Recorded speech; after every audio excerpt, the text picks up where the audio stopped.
dedicated to the dreamers. Yeah, life in the grind. It's dedicated to the dreamers. It's life in the grind. Dedicated to the dreamers. Dream big, have faith, work hard. Never quit, put your trust in God. Stay true and remember who you are. Never forget how you made it this far. Dream big, have faith, work hard. Never quit, put your trust in God. Stay true and remember who you are. Never forget how you made it this far. I feel like this world is trying to break my soul. I say no, I say no, I say no, you can't take it now. Come a long way, but still so far to go. Yeah, I know I can make it. I guess they forgot about me. What's going down, everybody? Welcome to the Root of It All show. Jody McGarity Jr. coming to you with another episode. I am excited about this. Been looking forward to this interview for quite some time. My guest today is Dr. Javier Wallace. We're going to talk about a little bit more about his background, allow him to introduce himself because he can do that better than I can. And also, too, we're going to be talking about the topic that you see for this podcast, human trafficking in the game of basketball involving youth sports. Unbelievable. You might have heard some stories about this, but we're going to hear from an individual, Dr. Wallace, in this case, that is going to talk about what he has learned in his studies and also in his testament in being able to hear from athletes who have gone and through this experience from a mental aspect and how it's affected them physically and also spiritually as well. So enjoy this interview. We appreciate you all being here. Let's have a great time. Dr. Wallace, tell us about yourself. My name is Javier Wallace, originally from Austin, Texas. Most currently, I'm the sport and race postdoctoral associate at Duke University in the African American Studies Department. I graduated from Florida A&M University on the highest of seven hills in Tallahassee, Florida, one of our nation's premier historically Black colleges and universities. I actually did my bachelor's and master's degree at the university at Florida A&M University before matriculating to the University of Texas at Austin, where I graduated with a PhD in curriculum and instruction in 2012. Oh, I'm 2012, 2021. I'm sorry. All good, absolutely. And in this, the reason why we have Dr. Wallace on this particular episode, as you see in the title, we're going to be talking about as it relates to youth sports, human trafficking, and specifically in the game of basketball. I first ran into Dr. Wallace at the recent Schema Symposium workshop, the conference by Dr. William and Lizette Goodlow, which are dear friends to both of us. This is how our paths ended up crossing. And on that Thursday, heard Dr. Wallace, and the things that he shared was very powerful, and so much so that it began to trigger some things back in my past coaching days when I coached in the private school sector. And in this, some of the things that he's going to be sharing today, as we ease into this particular topic, it is going to probably open your eyes. It's going to shock you, disappoint you, but some things you might be able to relate to in this. Some things you might have witnessed, or you might know some people who might have been a part of something such as this tragic thing. And I call it tragic as this because these are lives that are being, interfered with. These are lives that are being affected, and allowing this to go out to be known. Maybe we can help prevent these type of things from happening to anyone else in the future. So Doc, if you would not mind, talk to us a little bit about your upbringing, where you're originally from, and how did things translate to you if you were involved in sports up until this point in time in your career? Yeah, most definitely. So I often tell people that I am the result of race and sports, particularly the intersex of what happens when racism is abound in multiple locations. Why do I say that? Because my dad is from the Republic of Panama in Central America, and my mom is from East Austin in Austin, Texas. And they met on a tennis court in East Austin when my dad received a scholarship to come play tennis at Houston Tillerson, a Black college in Austin. And he was asked by the city of Austin to reinvigorate a tennis program in East Austin geared to Black youth. And just so happened my mother rolled by in her car and saw the gentleman who ended up being her husband and said she wanted to learn to play tennis. And she joined the tennis team, and the rest is history. I'm here, so are my siblings. So that I always share that with people because it's an important part of my journey and my story, because sport has always been a center part in my life, if not the reason why I'm actually here, if not for more than divine intervention, which could have been through the tennis ball, if you will. So grew up playing sport with my parents. My dad was a PE teacher and a coach. It's still in Austin Independent School District, and started out doing those things. So we've always been involved in sport. I was fortunate enough to be talented enough at football, American football, tackle football, if you will, to graduate from LBJ High School in Austin, Texas, with a full scholarship to attend Florida A&M University, a Black college in Tallahassee, Florida, where I played football. I started for the last 3 of my years on the offensive line about 70 pounds ago when I was near 300. Still a small offensive lineman, but I held my own, believe me. There you go. You know what I mean? Yes, so sir. I did that until I graduated in 2009. I then had the opportunity to come back to Florida A&M through Coach Joe Taylor, who is a Black college coach in the Hall of Fame of mainstream Hall of Fame coach, college coach Hall of Fame, and the Black College Hall of Fame. He was the last coach I had at Florida A&M, and he invited me back to be a graduate assistant with the offensive linemen. And then I was promoted to a coach of the tight ends, where I pursued my master's. And working in football at FAMU and realizing that I wasn't cut out for those 90-hour work weeks coaching football. It wasn't on the field, it was like the breaking down film, like, negative. I ain't doing that no more. So I ended up I walked away from the coaching, and I actually moved to Panama, where my dad is from.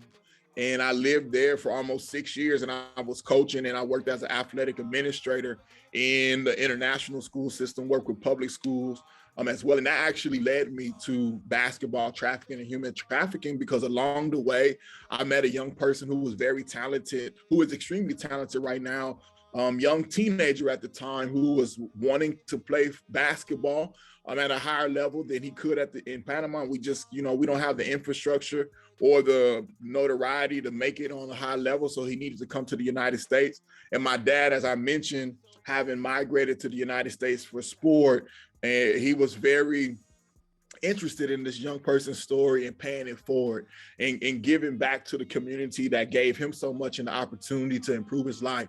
So he helped that young person come to the United States. And at the same time, I was coming back to the United States to start my PhD. And because I was versed in sport, have a degree, a master's degree in sport at the time, had a very good connection with that young person and their family. They really, if you will, granted a lot of stewardship over his life to me.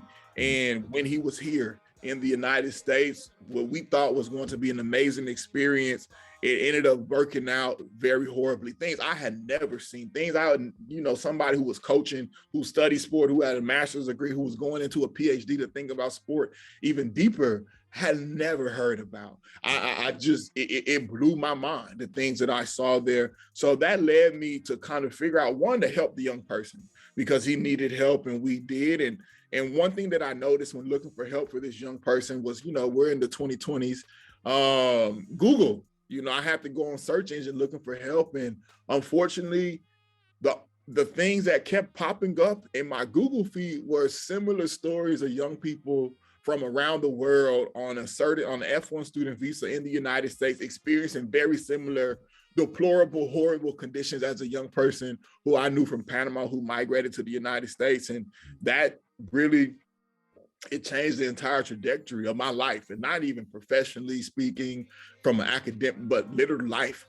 It changed. And that's what I'm doing now. I have dedicated a large portion of my life to thinking about trafficking. How does it happen in sport? And more so, how do we raise awareness and work to mitigate, stop it altogether, and give these young people the opportunity that they want, which is to have a good quality life and express themselves through the uses of their body.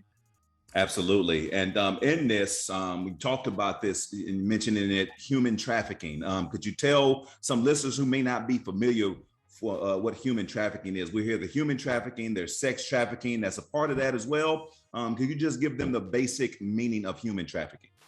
Yeah, human trafficking, exactly what you just said, is a lot of people automatically go to like sex trafficking, which is one component of human trafficking.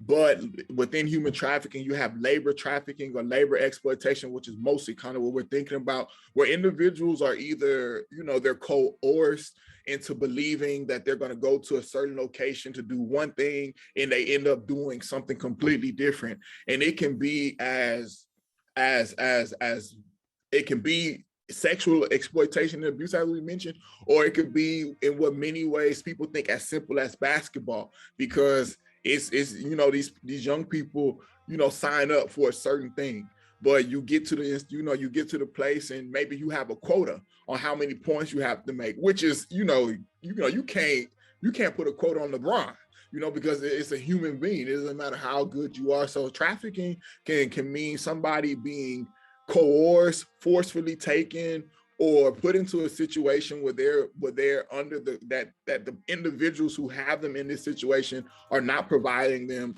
with the basic functions of life, are not allowing them to have freedom, liberties to do and go as they please, and keep them entrenched in a situation of servitude, whatever the servitude exploitation is. Again, it can be sexual exploitation, it can be labor exploitation, which includes playing basketball or playing sport. I think that's important for us to understand that sport can also be used as a way to force people to do things that they don't want to do. Yeah, absolutely. And also in this, Doc, as you're stating this, again, part of the points that you talked about in July at the Schema conference was how certain young boys, they were put up under this stress, up under this, trauma, if you will, in having to be told a particular type of thing, and this is what you have to do in this, what all entails. So if you wouldn't mind to share with the listeners from the very beginning, how are these athletes, discovered? How are they then, coerced or influenced to come, in this case, to America? And what are they necessarily promised when they come over here, to be able to render their services? Yeah, great question. And it's definitely multi-pronged. The response, but I'll try to be concise. I know I have a talking problem, but I'm going to try my best. Yes. So let me just start by saying that it's not only bad actors, people who are intentionally trying to exploit young people.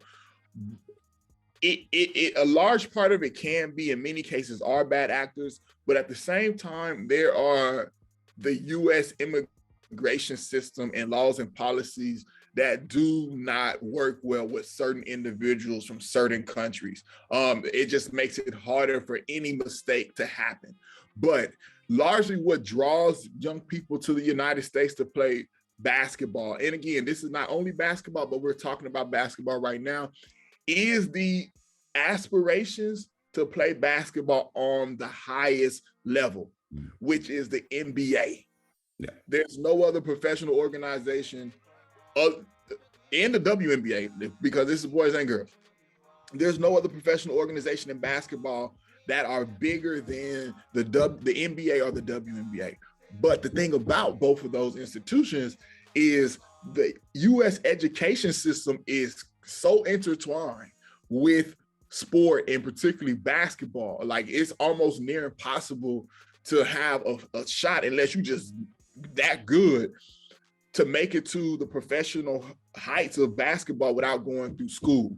Mm-hmm. But the NCAA, which provides the majority of the opportunities, or the U.S. college system to make it to the next level, is exactly what I just said. It's the U.S. college system. So you got to get in the U.S. college system to be able to have a chance. So what happens is a lot of these young people are attracted to the mere reality. Like I mentioned with the young person from Panama, we don't have the NCAA. We don't have a professional basketball league that rivals anything to the NBA. So in reality, like the young person told me, he was like, if you're a Panamanian basketball player, you have to leave the country before you're 18.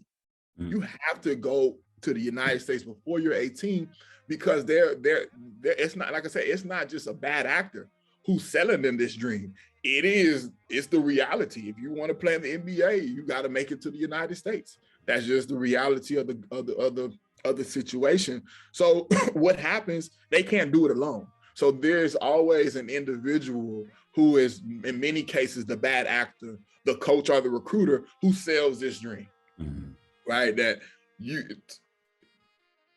have to go to the US to get into make it to the NBA or make it to the WN and make it to pro ball. Cool, that's established. Yeah. But what school are you gonna go to, right? So then these individuals start working to place these young people in schools. Now the school might be an IMG academy, well-established, well-funded, long history of producing international athletes to the next level, get them college scholarships, and they move on to the pros. Or it can be Hoop Dreams 1.1, who somebody just created yesterday because they want to get in on the game, and they connected with an institution that can authorize the F1 student visa, which is the only way that these young people can enter into the United States, which is huge, which is important. And they offer that young person the opportunity to come to the US. Now, that if they come to an institution that's not well established, that doesn't have the resources to take care of a young person coming from a different country alone, then that young person is in a precarious situation. And when they get here, if everything's not up to date, who knows what happens? I mean, in the case that I'm most familiar with, the young people were promised that this young guy was promised that he would only be living with one other player, he would be living with a coach, that he would have English tutors, that he would have ESL classes. But the reality of it was he came to the United States and he ended up living in a 1-bedroom annex to a house with 8 other young people. They were sharing beds. They did not have access to food as they were promised. They in school, and they were at a private school, an all English school. And this is a Spanish speaking young person who does not have formal education in English. There was no ESL tutors as promised. There was no ESL classes or services as promised. So these individuals and these kids were just, wow, in a situation that they could not handle. And they were being coerced under the auspice of the coach that if they talk to anybody, if they talk to employees at the school, teachers, administrators, or regular people, that they were living a certain way, that immigration would knock on the door and take them back and deport them. So they lived under that type of fear that it's bad, but if I say anything, I might be deported and then I lose my dream, right? I lose the ability. And then, many of these cases, the parents don't travel, they can't travel. So the young people don't even tell their parents what's happening. We have to find out in a very one-off way what was going on with the young person, because, in efforts to keep his scholarship, he remains silent on many of the things that happen. So when they come here, there's a variety of things that can happen. Including where they get in trouble is because basketball right now in the United States is about getting known, getting to the, and which means my school might suck this year. My coach I might not like my coach, right? And, we have normalized the transfer portal so much, especially where we are now, that you got to move on to the next school. Now it's hard for domestic U.S. citizen young people to move to a different school, but it's possible. But the thing about F1 student visa young people, they can't move like that. The visa that they get, it ties them to one place, and it's not easy to move them to the other place. So sometimes a coach will coerce them, man, you losing over there, come over here. But the young people don't know that they cannot abandon, in big air quotes, abandon an institution. But because they want to get more exposure, they abandon and they go to another place. But now guess what? They're out of status. So now they are actually in a position to be forcefully removed from the United States. They're undocumented at that point in time. So it's a lot of things that can happen. But largely, it always boils down to somebody offering them the opportunity to come and be in the United States. And in the most egregious, if that's how you pronounce the word, conditions. It's a person who's just not going to do what they say they're going to do by the young people, and they have them living in deplorable conditions. They don't have them going to school, and they're just taking advantage of them, shopping them around to different grassroots AAU teams when they can, or different private schools that are, unfortunately, they'll take advantage of our immigration system, and they'll enroll them as an undocumented young person in the public schools, because you can't ask the immigration status of a young person that shows up to a K through 12 institution in the United States. You just have to accept them. And I've seen those cases as well too. Wow. And that's that's a handful right there. In this, so with this, let's talk about, as is on my mind right now, what are some of the mental health consequences of these athletes? We've hit this, the topic of mental health so much, specifically, as a nation, as the world, we witness, for example, Simone Biles, who talked about this in the middle of competition and actually, said, look, I'm taking a seat and I'm going to focus on my mental health, because something in this moment triggered, my past, and I need to chill out and I need to be able to focus on me. What are some of the mental health consequences from some of these young boys and girls in basketball trafficking? Wow, that's a great point. I think, mental health was the aspect that I completely not disregarded, but underestimated being a huge component of the exploitation and the trafficking, was the mental toll that it took. And I only can speak to the personal interactions I had with one individual, but the things that I've seen, there is obviously it's looming in a very evident way that these young people are impacted mentally, emotionally, psychologically on what is happening to them. And that took me most by surprise and really made me sit down and think about how horrible this condition was. I mean, you have to imagine, that you're leaving home at 14, 15 to another country, and many times in a culture and languages you might not understand, chasing this dream, trying to hold it down, as best as you can to make it to that dream. And so many people are depending on you to do well at home. And, in many cases that I've seen from reading newspaper or stories was this aspect of shame, right? This if I go home, people are going to think I'm a failure. Yeah. And that pushed them to endure. And, it hit me in a very particular way, because I was, if we were fortunate enough to be the son of a father who migrated to the United States. I went to Panama, but, I went to Panama because I wanted to just do something different. But me leaving the United States was not contingent on like literally having to do that to have a better life, to get a better job, because that's not the case, because, salaries are lower in Panama. Everything is lower than it is here. But my father, who, before he gets a scholarship to come to the United States to play tennis, he actually enters the United States unlawfully, if you will. And I didn't learn this until all this transpired. I thought he came when he got his scholarship, but in actuality, his first time, he traveled by bus from Panama to the United States. He crossed the U.S.-Mexico border. He was caught and he was forcefully removed from the United States and sent back. So, when these things were happening, it was him who was like, you have to understand this mind state that this young person is in. Far away from home. Nobody to support him.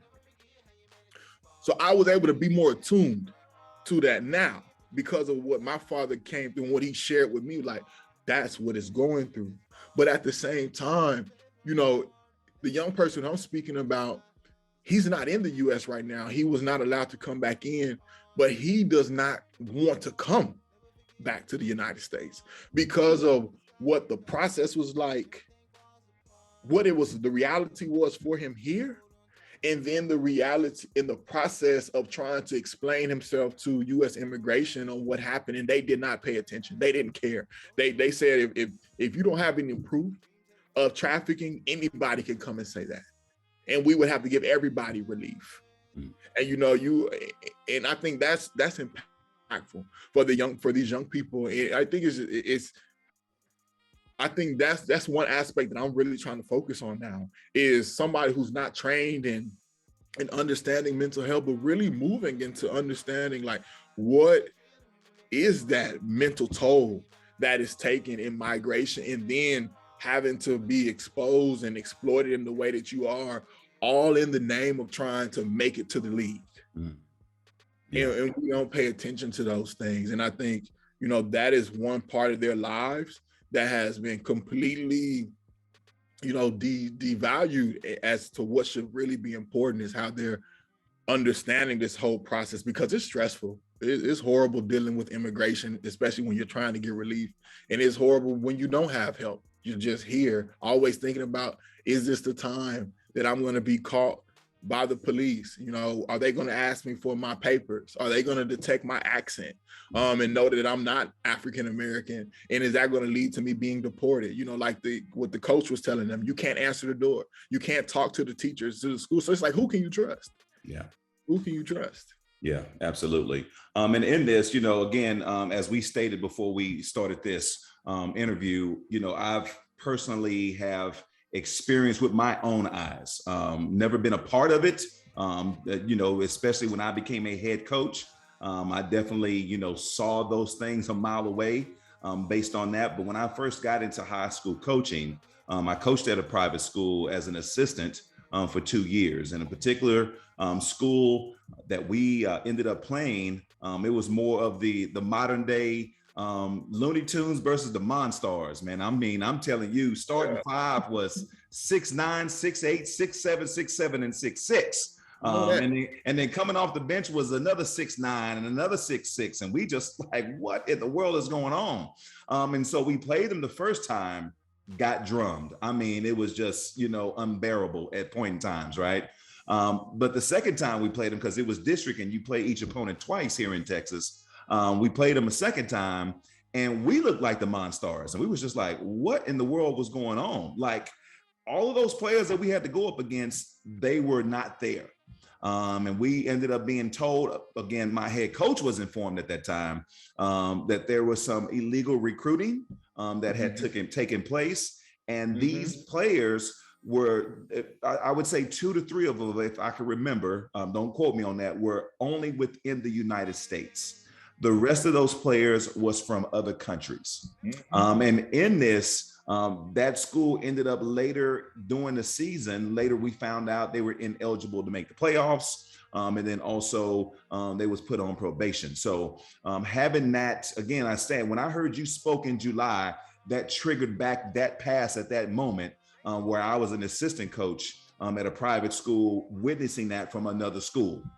And in this, to hear certain stories like that, can you talk about, without revealing schools, things of that nature, of how that's affected private schools? Because we're talking about entities who come based on certain foundations of faith while they're a school. And in this, you have these particular things going on. Can you kind of speak on that? You said it all, right? Everybody wants to win. I mean, regardless of what you believe, you want to win, right? A lot of these, let's be honest, private schools, they depend on tuition. Let's be 100% honest. And anything that can increase your tuition dollars or keep your young people in school, including having a winning sports program and a bunch of young people who look nothing like the individuals in your school that can come, dunk, run. I mean, unfortunately, it trumps all of the morality. It trumps the ethics, the mission, the vision of the school wanting to win. And, I joke and people laugh every time I say it. I mean, like you mentioned, but I'm dead serious. If you walk into a gym and it's a 6'9", 6'10" Nigerian young person there, and your community doesn't produce that, that's not normal. That didn't just happen. You know what I mean? Like that ain't you. Like that just doesn't happen. There had a lot of things took place for that one young person to be in that school. Mm. Now that's not to say that every young person who fits that that demographic or fits into those physical characteristics has been exploited or is in an exploitative position. But with the zero amount of regulations that govern private schools, we I speak about the state of Texas. You know, TAPS is under UIL.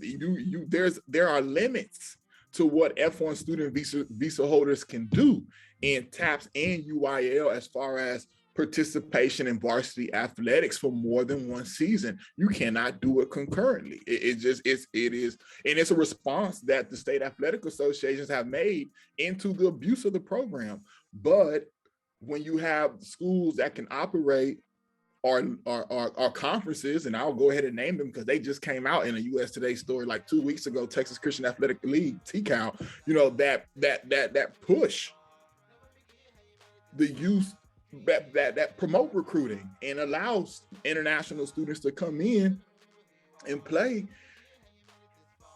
Who holds them accountable? I mean, it's nobody. And again, this is not to implicate one school or a conference and say, no, you're inherently negative or wrong. I'm saying that without any oversight, without any regulation, without anybody checking, there leaves a door open for plenty of things to happen that do not work out in the favor and the benefit of the young people. And it's not something that is theory, it is practice. We see it every day in even ways that we don't even notice. Because we sometimes, and I always say this too, like you see the young person with their name on the back, but do you really see them? Or do you just see yourself being entertained by them? Yeah.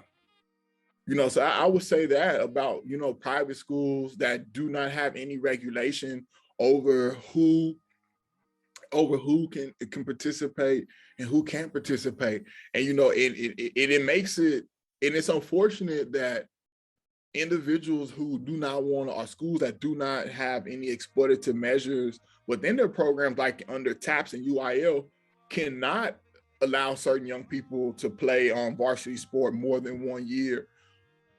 But because it's a $1 billion industry, youth sport, call it what it is, you know, a lot of people make a lot of money off of high school ball. You know, it has to be, because if you don't regulate it and all this money's being made, somebody's going to get the end of the stick. And because amateurism, name, image, and likeness did not change that. People don't want to have that conversation, but names, image, and likeness did not change what how amateurism actually works and works at the high school level. Those kids are still under the amateurism control. So the money's still going into the hands of the individuals, the adults, not the kids, not at the high school level. No. Wow. Yeah.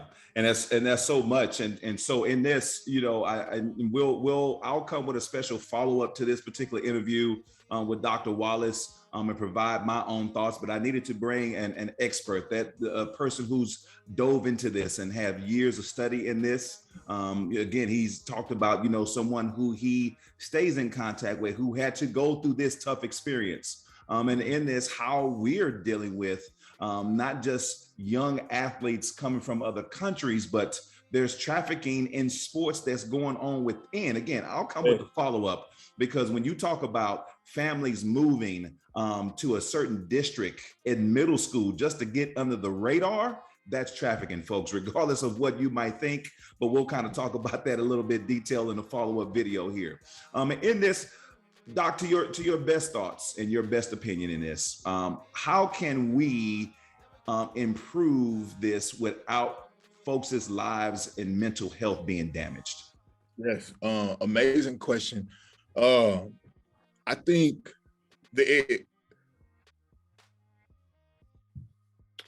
where we are right now, if you can sense something as a coach, as a spectator, as a parent, that something might not be right about a young person on a particular team, I think it's okay to ask them if everything's okay. Are you all right? You know, because in the cases that I've seen, how the truth is exposed about like the trafficking It started with somebody asking them just were they okay? And the kids, because, you know, it had piled up so much on them. And it finally was somebody who they felt was like far enough to say, like, actually, it's not. Like, I don't know. I haven't eaten. I don't know what's going on. I haven't talked to my parents. I haven't talked to anybody. So I think if you're in a position and you can know and you notice it, I don't think it's bad to ask a question. Are you okay? You know, do you have your passport still? When's the last time you spoke to your family? If you notice. Now, other than that, those of us who work as administrators in sport, I think we have to continue to put the pressure on our athletic governing bodies to make schools comply with some type of regulation on the young people that are participating in their programs. You know, some schools have tried, like the state of California, if I remember correctly, you know, can't compete against certain schools that don't comply because of, you know, power loading. But at the same time, I think trafficking can be one of our concerns too, is we need to understand who is with these young people. So I think one thing to do is continue to put pressure on TAPS, UIL, wherever state you are, to say if a school does not want to comply or cannot comply with our recruiting standards, we will not compete against them. And I think we have to hold steady to that. We have to put the pressure, and it also exists that those schools, they can compete against themselves, and large times they do. But I think one action item is to make sure that the schools who do have this sort of regulation can continue to use the power that they have and exclude those institutions, because if they're excluded, they won't see any benefit in going to search the world to get these young people that they can't put on the court. So I think that's one thing to really do. But at the core, because, you know, everything has to start with something, is if you see something, say, ask the young person, ask the coaches. If you don't want to, you know, because you're ask the coach, you know, put the coach, like, where is this young person staying? Who are they staying with? When's the last time they talked to their parents? Who's in communication? Who's helping them get their homework done? What are they doing on the weekends? I know they practice with you, but is it anybody take them to the mall? Does anybody take them to the movies? You know, do they interact? So I think it's those small things that really impact the lives of these young people, and small things that we can do as individuals that I don't think will compromise the mental health or safety of those young people in the moment. And it might be a can of worms too.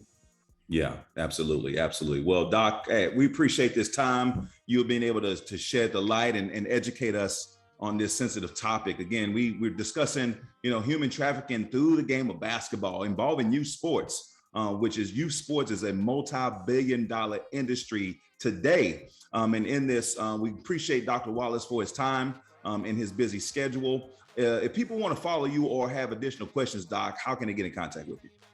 The best way to follow me is probably on Twitter at PROF_J Wallace, at Prof J Wallace. Wait, at Pro_J Wallace. Or probably easier than that, JavierWallace.com. And you can contact and go straight to my email. That's probably the easiest thing. The easiest. Oh. All right, definitely. We'll have all of those in our description box, so you can be able to have that information, contact Dr. Wallace. Also to be able to, you know, spread this word, you know, share this video. We have to be able to get this message out, because again, there are many lives who are affected specifically from a mental health capacity. We want to ensure that if we're going to have better society, better citizens, better people in this world, we have to ensure that everyone is healthy physically, mentally, and spiritually in this aspect.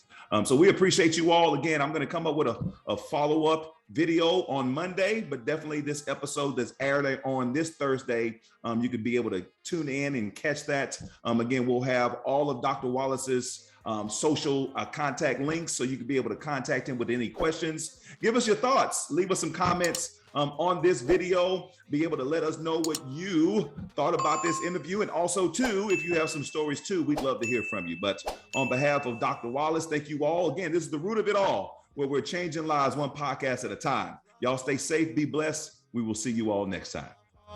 Stay true and remember who you are. Never forget how you made it this far. Even when the skies